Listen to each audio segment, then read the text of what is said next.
Ma'am sir. Liberty, karamihan ho ba ng mga miyembro po ninyo, ano po yung kanilang dinadalang sasakyan pampubliko?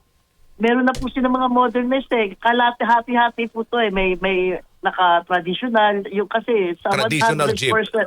Yes po, sa Okay. 100 units naman po, hindi naman agad lahat mabibigyan sir eh. Siguro may mga 20 dyan.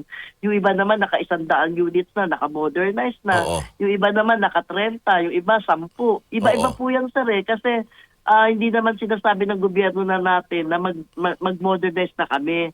Kung kumbaga unti-unti po, gradual po ang pagpapalit ng modernized namin.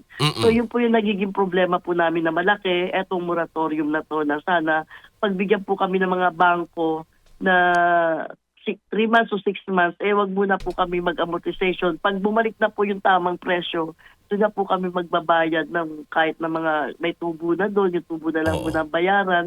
Ang hirap po sir talaga, wala po talagang kinikita ang ating mga operators, mga drivers. Di bali doon sa traditional eh. Yung naka-modernize na po, yun po ang napaka malaking dagok po sa hanay ng transport sector dahil sa fuel hike increase na to na nagaganap po sa atin ngayon.